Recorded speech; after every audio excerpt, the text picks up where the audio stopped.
캐나다 밴쿠버의 부유층 주택가에서 영하 19도의 한파를 견디지 못한 난방 배관이 파열되면서 실내 온도가 몇 시간 만에 급강하하는 사건이 발생했습니다. 문제는 단순한 배관 동파가 아니었습니다. 노후된 구조 탓에 한파가 닥치자 집안 전체가 외부 기온과 거의 같은 수준으로 떨어졌고, 이로 인해 한 금융업 대표가 거실에서 저체온증으로 쓰러졌습니다. 밴쿠버 웨스트 브로드웨이. 35년 동안 견고하다고 믿어온 상류층 저택들이 이번 한파에서 연이어 난방 문제를 드러냈습니다. 그중 한 집에서 발생한 저체온증 사고는 이 지역 주민들에게 큰 충격을 남겼습니다. 그리고 이 사건은 한 남자가 오래 붙잡고 있던 체면과 집의 가치를 근본적으로 흔드는 시작이었습니다. 그날 새벽, 얼어붙은 바닥 위에서 쓰러진 그는 자신의 삶이 완전히 바뀌게 될 거라는 사실을 아직 알지 못했습니다. 안녕하세요. 저는 로버트 덩컨입니다. 밴쿠버 웨스트 브로드웨이에서 35년째 금융업에 종사하고 있습니다. 올해 65살이죠. 그날 새벽, 제 인생은 처음으로 흔들렸습니다. 2024년 12월 23일, 기온은 영하 19도까지 떨어졌습니다. 밴쿠버에서는 보기 드문 한파였죠. 침대에 누워 있었지만 잠을 이룰 수 없었습니다. 이불을 2장 덮었는데도 몸이 떨렸거든요. 아내 캐서린도 옆에서 기침을 했습니다. 새벽 4시쯤 집 안에서 금속이 딱 하고 끊어지는 소리가 들렸습니다. 순간적으로 강한 압력이 빠져나가는 듯한 소리였어요. 벌떡 일어나 거실로 내려갔죠. 불을 켜자 충격적인 광경이 펼쳐졌습니다. 바닥에 물이 고여 있었어요. 난방 파이프가 터진 겁니다. 순환이 완전히 멈춘 상태였죠. 대리석 바닥은 얼음처럼 차가웠습니다. 실내 온도계를 확인했어요. 13도. 그리고 계속 떨어지고 있었습니다. 급히 수리업체에 전화를 걸었습니다. 하지만 새벽이라 아무도 받지 않았어요. 비상 연락망도 마찬가지였죠. 한파 때문에 전화가 폭주했던 겁니다. 수건으로 물을 닦기 시작했습니다. 무릎을 꿇고 바닥을 닦는데 허리에서 날카로운 통증이 왔어요. 15년 전부터 알아온 디스크였습니다. 평소엔 관리가 가능했죠. 하지만 그날은 달랐습니다. 차가운 바닥에 무릎을 댄 채 몸을 굽히자 허리가 순간 굳어버렸어요. 그대로 주저앉았습니다. 일어날 수가 없었죠. 캐서린이 급히 내려왔습니다. 얼굴이 창백해진 걸 보고 놀란 표정이었어요. 앰뷸런스를 불러야 하는 거 아니에요? 떨리는 목소리로 물었습니다. 고개를 저었습니다. 안 돼요. 이웃들이 알면 안 됩니다. 웨스트 브로드웨이는 밴쿠버에서도 가장 명망 있는 지역입니다. 이곳 사람들은 체면을 중요하게 여기죠. 집 난방이 고장났다는 사실이 알려지면 우리 가족은 웃음거리가 될 겁니다. 이를 악물고 버텼습니다. 하지만 통증은 점점 심해졌어요. 무릎이 경련을 일으키기 시작했습니다. 손가락도 제대로 움직이지 않았죠. 몸이 얼어붙고 있었습니다. 캐서린이 담요를 가져왔지만 소용없었어요. 바닥에서 올라오는 냉기가 모든 온기를 빨아들였습니다. 그때 며느리 수잔의 말이 떠올랐습니다. 3주 전 추수감사절이었죠. 그녀는 조심스럽게 말했습니다. 아버님, 한국에는 바닥 난방이라는 게 있어요. 겨울에 바닥이 따뜻해지는 시스템이죠. 아버님 무릎에도 좋을 것 같은데요. 코웃음을 쳤습니다. 한국 기술이라고? 우리 집은 밴쿠버 최고급 난방 시스템을 쓰고 있어. 동양의 원시적인 방법 따위는 필요 없다. 하지만 그날 새벽, 차가운 바닥에 쓰러진 채 생각했습니다. 혹시 내가 틀렸던 걸까요? 아침 7시, 실내 온도는 9도까지 떨어졌습니다. 소파까지 기어가 겨우 몸을 눕혔어요. 캐서린이 전기장판을 깔아줬지만 허리 통증은 나아지지 않았습니다. 평생 이렇게 무력한 적은 처음이었죠. 창밖으로 눈이 내렸습니다. 하얀 눈이 저택 정원을 덮었어요. 아름다웠지만 두려웠습니다. 이 추위가 언제까지 이어질까요? 그날 몰랐습니다. 이 겨울이 제 인생을 완전히 바꿔놓을 거라는 걸요. 그날 이후 일주일이 지났습니다. 침대에서 일어나는 시간을 체크했어요. 예전엔 8분이면 충분했습니다. 지금은 26분이 걸립니다. 무릎이 굳어 있었거든요. 밤에도 2번 씻겠습니다. 새벽 2시, 새벽 4시. 허리 통증 때문이었죠. 계단을 내려갈 때가 가장 힘들었습니다. 무릎이 순간 풀리는 느낌이 들 때가 있어서 난간을 꼭 잡아야 했습니다. 캐서린의 눈빛이 병원을 권하고 있었지만 고개를 저었습니다. 12월 마지막 주 토요일, 웨스트 브로드웨이 골프클럽 신년 모임이 열렸습니다. 15년째 빠지지 않고 참석해온 행사였죠. 검은색 코트를 입고 차를 몰았어요. 클럽하우스 라운지에 도착했습니다. 변호사 데이비드, 의사 마이클, 부동산 개발업자 제임스가 보였어요. 모두 밴쿠버에서 30년 이상 자리를 지킨 사람들이었습니다. 벽난로에 불이 타오르고 있었어요. 다른 사람들은 코트를 벗었는데 혼자만 입고 있었습니다. 제임스가 이상하다는 표정을 지었죠. 그때 둘째 아들 브라이언에게서 전화가 왔습니다. 며느리 수잔이 제 무릎을 걱정한다는 내용이었어요. 한국식 바닥 난방, 온도를 경험해보라는 제안이었습니다.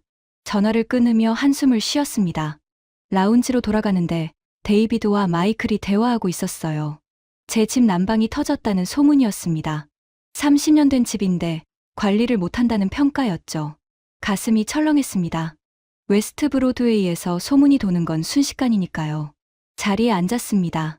주제는 난방비였어요. 한 달에 $2,000씩 나간다는 불만이 이어졌습니다. 하지만 어쩔 수 없다는 결론이었죠. 이 동네에서 사는 이상 감수해야 한다는 분위기였습니다.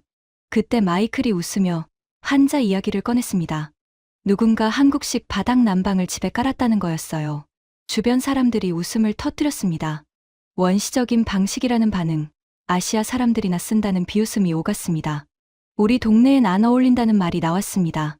가만히 앉아 있었습니다. 아무 말도 하지 않았어요. 하지만 가슴속에서 뭔가 무너지는 느낌이 들었습니다. 며느리가 제안했던 바로 그것이었으니까요. 집으로 돌아왔습니다. 현관문을 열고 들어서는 순간 냉기가 얼굴을 때렸어요. 난방은 작동하고 있었지만 바닥은 여전히 차가웠습니다. 침실로 들어가 침대에 누웠습니다. 창밖으로 눈이 내렸어요. 1월이 오면 더 추워질 겁니다. 한국식 바닥 난방. 온돌. 관절에 좋다던 그것이 머릿속을 맴돌았습니다. 하지만 인정할 수 없었습니다. 웨스트 브로드웨이에서 35년을 살아온 제가 동양의 난방 방식을 받아들인다는 건 체면이 허락하지 않았어요. 새벽 2시, 허리 통증 때문에 잠에서 깼습니다. 침대에서 일어나는데 시간을 쟀어요. 28분이 걸렸습니다. 어제보다 더 오래 걸렸죠. 거울을 봤습니다. 얼굴이 창백했어요. 눈 밑에 다크서클이 짙었습니다. 혹시 내가 틀린 걸까요? 고개를 저었습니다. 아니에요. 웨스트 브로드웨이 방식이 맞습니다. 하지만 가슴속에서는 작은 의심이 자라고 있었습니다.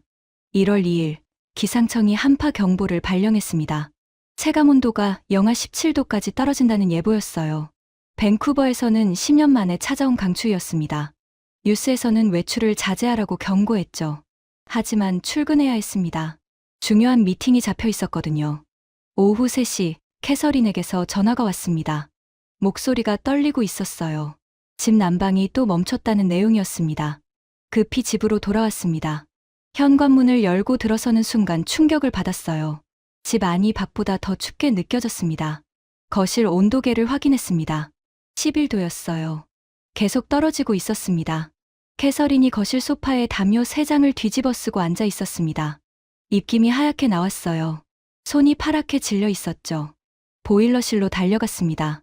배관이 완전히 얼어붙어 있었어요. 순원 펌프도 멈춘 상태였습니다. 수리업체에 전화를 걸었지만 최소 3일은 기다려야 했습니다. 한파 때문에 전화가 폭주하고 있었죠. 대리석 바닥에 손을 댔어요.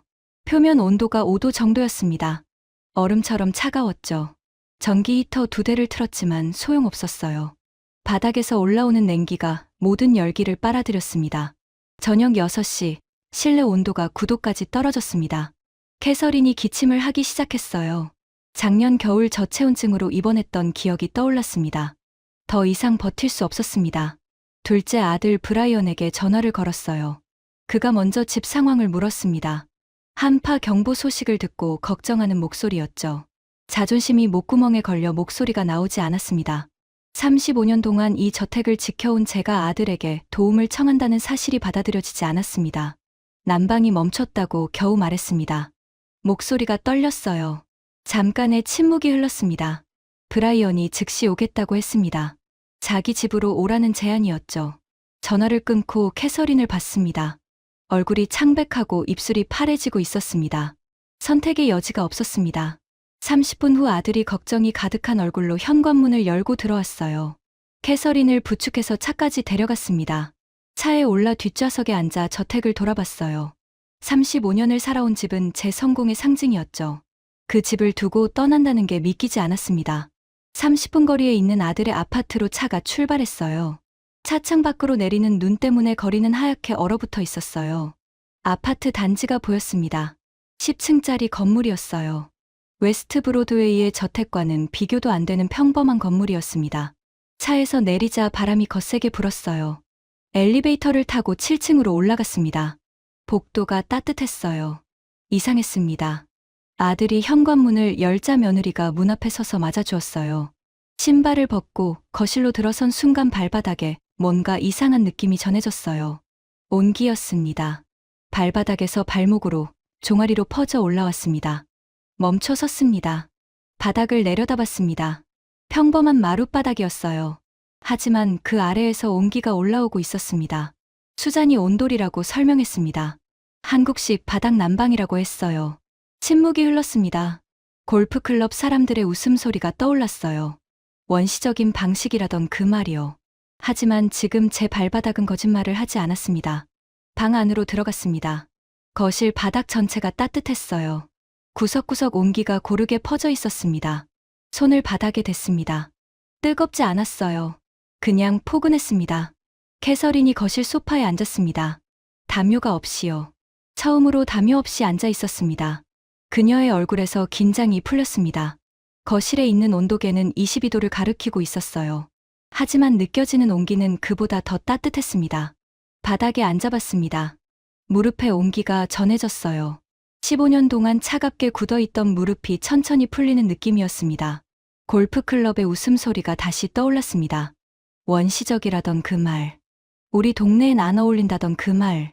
하지만 지금 이 순간만큼은 그 말들이 전부 틀렸다는 걸 알 수 있었습니다.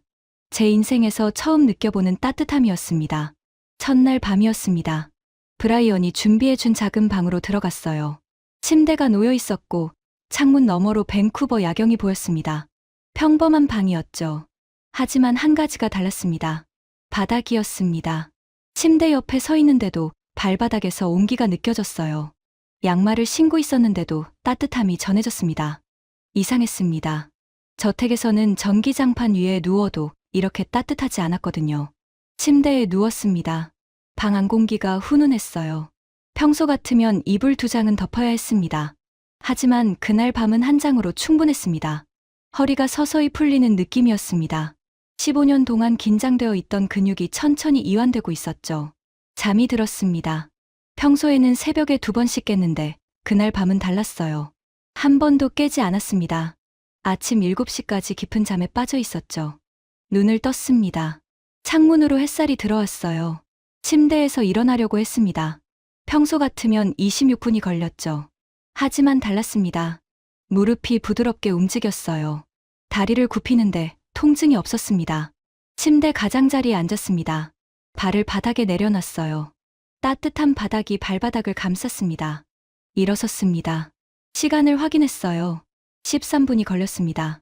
26분에서 13분으로 줄어든 거예요. 절반이었습니다. 믿을 수 없었습니다. 무릎을 천천히 굽혀봤습니다. 스트레칭하듯 조심스럽게요. 평소 같으면 무릎이 잠겨서 불가능했습니다. 하지만 그날 아침은 달랐습니다. 조금씩, 천천히 무릎이 굽혀졌습니다. 완전히 굽혀지지는 않았어요. 하지만 조금은 됐습니다. 3년 만에 처음이었습니다. 방문을 열고 나왔습니다. 복도도 따뜻했어요. 거실로 걸어갔습니다. 걸음걸이가 평소보다 가벼웠습니다. 다리를 끌지 않았어요. 캐서린이 거실 소파에 앉아 있었습니다. 그녀를 봤어요. 얼굴에 혈색이 돌아 있었습니다. 어젯밤 파랗게 질려있던 입술이 정상으로 돌아와 있었죠. 수잔이 아침 식사를 준비하고 있었습니다. 식탁 옆으로 갔어요. 의자를 빼고 앉았습니다. 평소 같으면 천천히, 조심스럽게 앉아야 했습니다. 무릎이 아팠으니까요. 하지만 그날은 자연스럽게 앉았습니다. 통증이 없었어요. 아침 식사를 했습니다. 따뜻한 밥과 국이었어요. 먹는 동안 발바닥에서 계속 온기가 올라왔습니다. 식탁 아래 바닥도 따뜻했거든요. 식사를 마쳤습니다. 거실로 갔어요. 바닥에 앉아봤습니다. 양반다리를 하고 앉았습니다. 평소 같으면 불가능한 자세였어요. 무릎이 그렇게까지 굽혀지지 않았으니까요. 하지만 그날 아침은 가능했습니다. 완벽하게 앉지는 못했지만 어느 정도는 됐어요. 바닥의 온기가 무릎으로, 허벅지로 퍼졌습니다. 앉아있는 것만으로도 온몸이 따뜻해졌어요. 이상했습니다. 어제까지만 해도 담요 3장을 덮고도 추웠는데 지금은 실내복 차림으로도 따뜻했습니다. 온도계를 봤습니다. 23도였어요. 저택에서는 난방을 최대로 틀어도 18도가 고작이었습니다. 그런데 23도인데도 저택보다 훨씬 따뜻하게 느껴졌습니다. 왜일까요? 수잔이 설명했습니다. 온돌은 복사열 방식이라고 했어요. 공기를 데우는 게 아니라 바닥을 데운다고 했습니다. 바닥이 따뜻하면 사람이 직접 따뜻함을 느낀다고 했죠. 고개를 끄덕였습니다. 하지만 마음속으로는 인정하고 싶지 않았어요. 기분 탓일 뿐이야. 하룻밤 잘 자서 그런 거야. 온돌 때문이 아니야. 그렇게 생각했습니다. 인정하고 싶지 않았거든요. 골프클럽 사람들이 비웃었던 그 한국식 난방이 정말 효과가 있다는 걸요. 오후가 됐습니다. 브라이언이 저택 상황을 확인하러 간다고 했어요. 수리업체가 올 수 있는지 알아보겠다고 했죠. 혼자 거실에 남았습니다. 창문 너머로 밴쿠버 시내가 보였어요. 눈이 내리고 있었습니다. 한파는 계속되고 있었죠. 바닥에 누워봤습니다. 등을 바닥에 댔어요. 온기가 척추를 따라 올라왔습니다. 허리 통증이 조금씩 가라앉는 느낌이었습니다. 15분쯤 누워 있었을까요? 몸이 이완됐습니다. 긴장이 풀렸어요. 3년 만에 처음으로 편안함을 느꼈습니다. 저녁이 됐습니다. 브라이언이 돌아왔어요. 수리업체는 최소 이틀은 더 기다려야 한다고 했습니다. 부품이 없다고 했죠. 그럼 이틀을 더 여기 있어야 한다는 뜻이었습니다. 이상하게 불편하다는 생각 드는 게 아니라 안심이 됐습니다. 밤이 됐습니다. 다시 방으로 들어갔어요. 침대에 누웠습니다. 어젯밤처럼 방 안이 훈훈했습니다. 눈을 감고 무릎을 만져봤어요. 따뜻했습니다. 평소 같으면 무릎이 뻣뻣해져서 움직이기도 힘들 텐데 지금은 달랐습니다. 혹시 정말 온돌 때문일까요? 고개를 저었습니다. 기분 탓이겠죠. 하루 이틀 지나면 다시 원래대로 돌아갈 겁니다.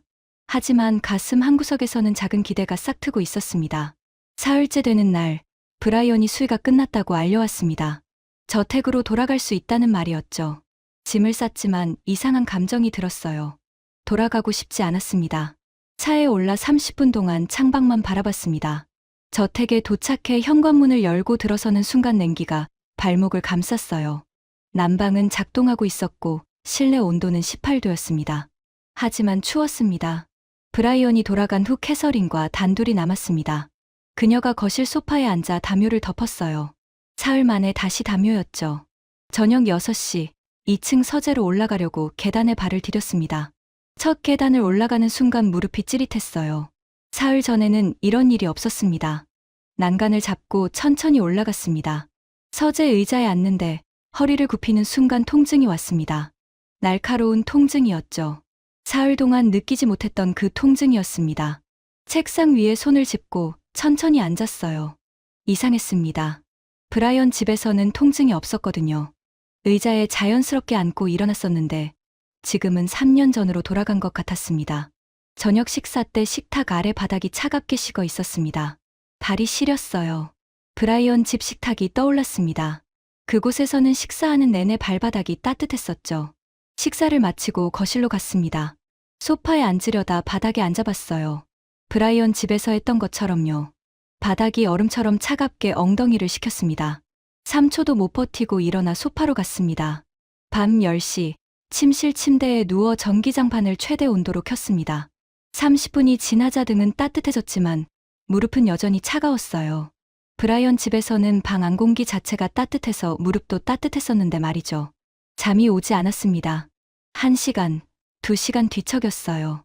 새벽 2시, 허리 통증 때문에 깼습니다.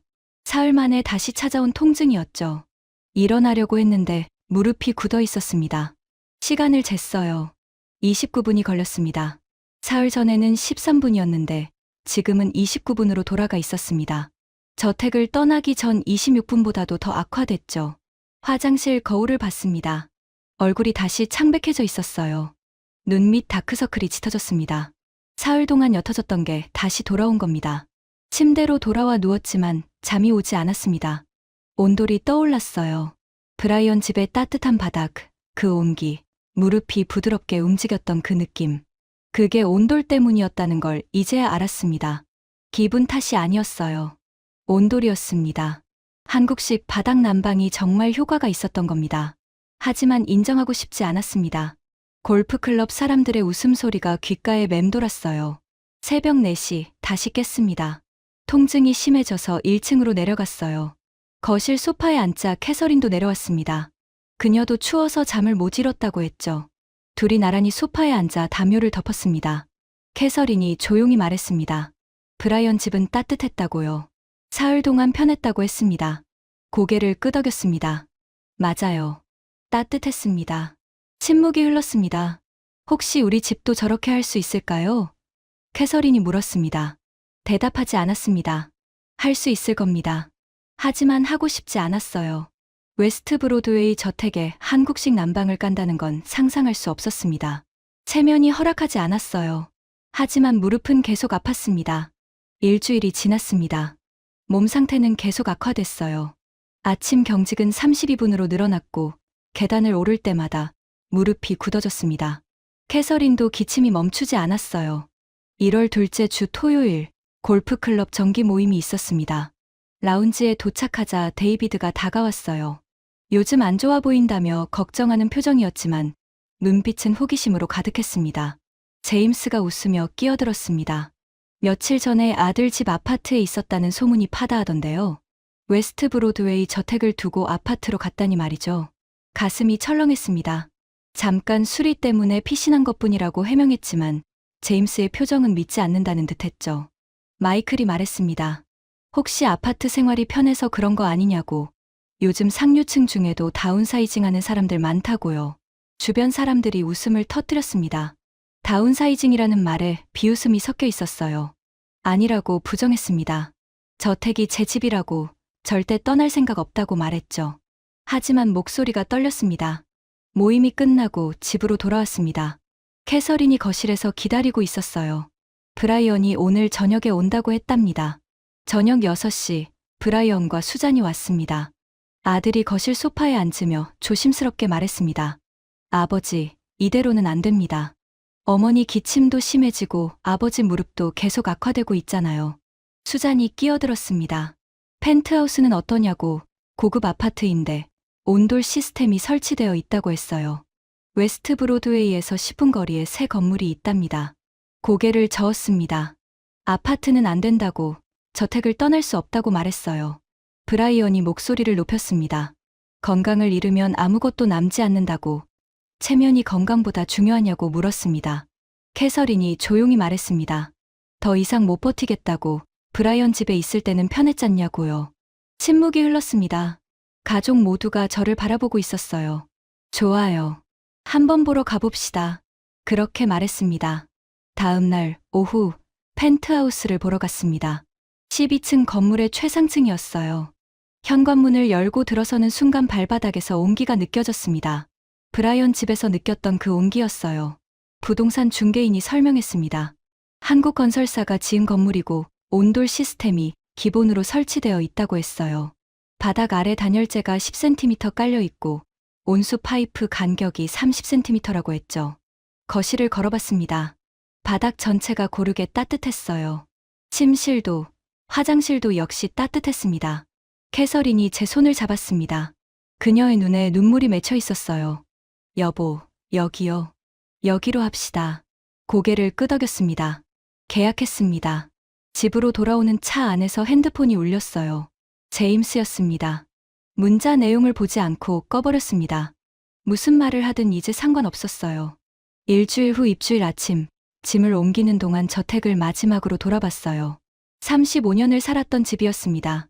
하지만 더 이상 미련이 없었습니다. 펜트하우스에 도착했습니다. 현관문을 열고 들어서는 순간 온기가 온몸을 감쌌어요. 관리인이 난방 시스템을 설명해줬습니다. 지금 바닥 온도가 28도이고 한 번 데워지면 12시간 동안 열이 유지된다고 했어요. 습도도 자동 조절되어서 쾌적하답니다. 온도계를 확인했습니다. 바닥 28도, 실내 온도 22도, 습도 46%였습니다. 거실 바닥에 앉아봤습니다. 온기가 무릎으로, 허벅지로, 허리로 퍼졌어요. 캐서린이 옆에 담요 없이 앉았습니다. 그녀가 미소를 지었어요. 35년 만에 처음 보는 편안한 미소였습니다. 브라이언이 어떤지 물었어요. 정말 따뜻했죠. 그동안 고집 부린 게 민망할 정도였습니다. 그날 밤, 처음으로 편안하게 잠들었습니다. 2주가 지났습니다.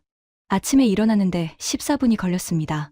한 달 전 저택에서 32분이 걸리던 걸 생각하면 절반 이상 줄어든 셈이었죠. 무릎은 덜 굳었고 첫 발을 내딛는 순간의 날카로운 통증도 많이 사라졌습니다. 계단을 내려갈 때도 예전처럼 다리에 힘이 빠지거나 덜컥거리는 순간이 거의 없었습니다.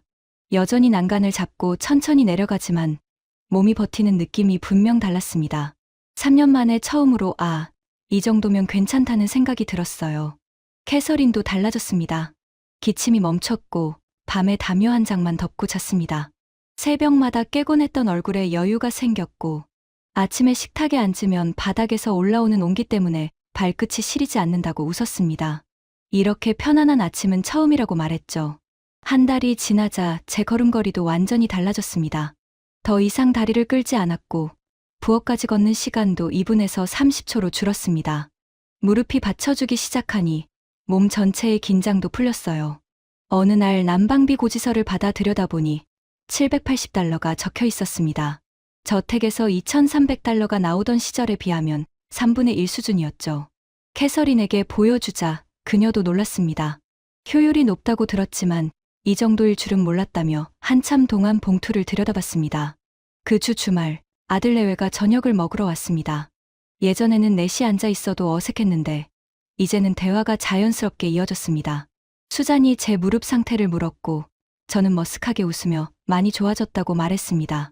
식사 후 거실에서 차를 마실 때 4명 모두 바닥에 앉았습니다. 한 달 전에는 불가능했던 자세였죠.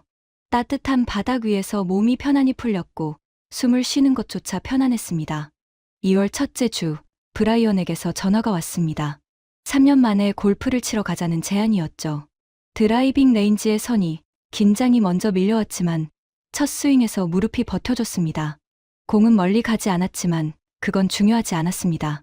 아들이 굿샷이라고 박수를 치는 모습을 보니 오래 잊고 살았던 감정이 가슴에 올라왔습니다. 몸이 아프지 않다는 게 얼마나 큰 기쁨인지 새삼 느꼈습니다. 라운지에서 차를 마시는데 데이비드가 다가왔습니다. 얼굴이 좋아 보인다고, 예전과 다르게 건강해 보인다고 말했죠. 펜트하우스로 옮겼다는 소문을 들었다며 어떠냐고 묻길래 좋다고, 아주 좋다고 대답했습니다. 더 이상 숨길 이유도 부끄러울 이유도 없었습니다. 집으로 돌아와 현관문을 열자 익숙한 온기가 발바닥부터 몸 전체로 번졌습니다. 캐서린이 거실에서 미소를 지으며 골프는 어땠냐고 물었습니다. 저는 자연스럽게 웃음이 나왔습니다. 무릎도, 허리도, 그리고 마음도 따뜻했습니다. 3월로 접어들자 골프클럽과 웨스트 브로드웨리 주변에서는 한국식 난방이 설치된 신축 아파트 이야기가 본격적으로 오르내리기 시작했습니다. 지난 겨울 난방비 폭등 이후로 에너지 효율에 대한 관심이 높아지면서 그 건물의 분양가는 불과 2달 만에 150% 가까이 상승했다는 소식도 들렸습니다. 오랫동안 저택을 고집하던 이 지역에서도 조금씩 변화의 기류가 감지되고 있었습니다. 체면과 전통을 중시하던 이 지역에서도 집의 가치 기준이 천천히 변하고 있음을 느낄 수 있었습니다. 제가 이사한 펜트하우스 역시 같은 흐름 속에 있었습니다. 입주 초기에는 소수의 관심만 받던 건물이었지만 최근에는 주변에서 문의가 잦아지고 있다는 관리인의 말을 들었습니다. 익숙한 저택 생활을 놓지 않으려던 사람들이 이제는 따뜻함이라는 보다 실질적인 기준으로 집을 평가하기 시작한 것입니다. 저는 그 변화의 한가운데에서 조용한 확신을 느끼고 있었습니다. 지나온 겨울을 떠올리면 마음이 서늘해졌지만 이곳에 도착한 뒤의 삶을 떠올리면 마음 한구석이 따뜻하게 채워지는 듯했습니다. 집 안을 채우는 온기는 단순한 난방의 역할을 넘어 제 생활의 질과 관계의 온도까지 바꾸어 놓고 있었습니다. 창밖에 봄비가 내리고 있었습니다. 밴쿠버의 겨울은 끝나가는 중이었지만 제 삶의 변화는 이제 막 시작된 것처럼 느껴졌습니다. 그리고 그 중심에는 따뜻한 바닥에서 조용히 올라오는 온기가 있었습니다. 오늘의 이야기는 여기까지입니다. 밴쿠버의 한 상류층 저택에서 시작된 작은 균열은 한 사람의 건강과 삶, 그리고 그가 믿어오던 가치까지 흔들었습니다. 하지만 따뜻함이 돌아오자 그의 무릎도, 허리도, 마음도 다시 일어섰습니다. 42일 동안 이어진 회복의 기록은 난방이라는 기술이 단순한 편안함을 넘어 삶의 질과 가족의 관계까지 바꿀 수 있다는 사실을 보여주었습니다. 오늘의 이야기가 마음에 닿았다면 좋아요와 구독 부탁드립니다. 다음에도 더 깊은 이야기로 찾아뵙겠습니다. 지금까지 감동훈훈이었습니다. 시청해 주셔서 감사합니다.